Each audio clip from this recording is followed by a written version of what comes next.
बुद्ध का जिस भोजन के कारण अंत हुआ, उनके जीवन का अंत हुआ,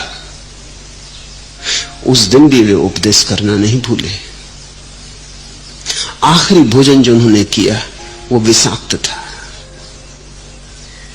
जिसने बुलाया था वो बहुत गरीब आदमी था, इतना गरीब आदमी था कि बाजार से हरी सब्जियां भी खरीद नहीं सकता था। तो बिहार में गरीब आदमी कुकुरमुत्ते सुखा के रख लेते, उनको फिर गीला करके सब्जी बना लेते। कुकुरमुत्ता ऐसी उग आता है, कहीं भी उग आता है, लकड़ी पर, गंदगी पर, कहीं भी उग आता है, इसलिए उसका नाम कुकुरमुत्ता है। जहां जहां कुत्ते पेशाब करते हैं वहीं उग आता है।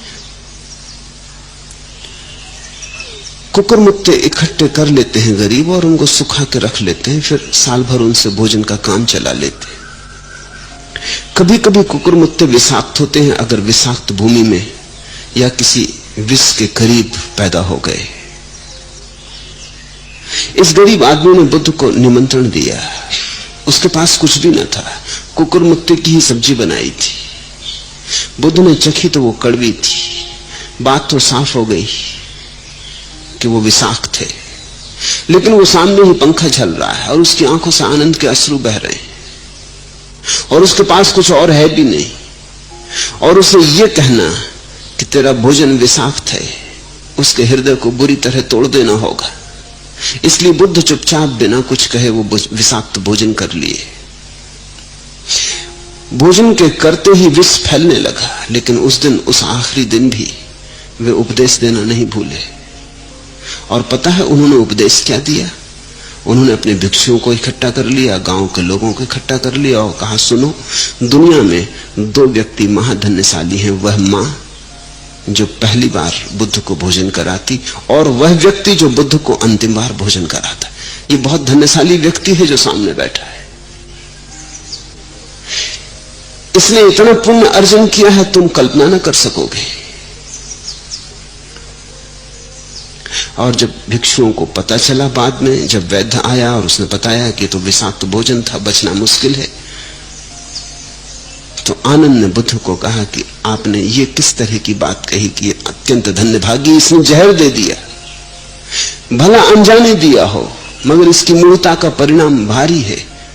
बुद्ध ने कहा, इसलिए मैंने कहा, अन्यथा मेरे मर जाने के बाद तुम पागल हो जाते, उसे मार डालते। उसकी पूजा करना, क्योंकि अंतिम जिससे भोजन ग्रहण किया बुद्ध ने, वो उतना ही धन्यभागी है जितना जिससे प्रथम किया। ये दो भोजन, पहला और अंतिम, तुम उसकी पूजा करना। आनंद, उसने तो प्रेम से दिया है, प्रेम से दिया गया जहर भी अमृत है और अप्रेम से दिया गया अमृत भी जहर है। प्रेम से मौत भी आ जाए तो महाजीवन के द्वार खुलते हैं, और अप्रेम से जीवन भी बढ़ता चला जाए तो राख ही राख हाथ लगती है। तुम उसका प्रेम देखो, जो हुआ है वो बात तो गौण है। और फिर कौन यहां सदा जीने को आया है? किसी दिन तो मरता है, मरना तो निश्चित था, मरना तो होने ही वाला था। इस आदमी का कोई कसूर नहीं, ये तो निमित्त मात्र है। फिर मैं देखो बूढ़ा भी हो गया। बुद्ध ने कहा, अच्छा ही है कि अब विदा हो जाऊं, अब इस देह को और खींचना कठिन भी होता जाता है। अंतिम दिन भी, मरने के पहले भी भोजन जो दिया गया था उसके धन्यवाद में उन्होंने उपदेश दिया था। सूत्र सीधा साफ है। तुम इतने प्रेम से बुला के भोजन दिए हो बुद्ध को, वे तुम्हारे भीतर अगर अपना सारा प्रेम उंडेल दे तो कुछ आश्चर्य नहीं। और उनका प्रेम एक ही अर्थ रखता है कि सोया जाग जाए, कि अंधेरे में दिया जले, कि जहां अनंत अनंत जन्मों की दुर्गंध है वहां थोड़ी सी सुवास आत्मा की फैल जाए।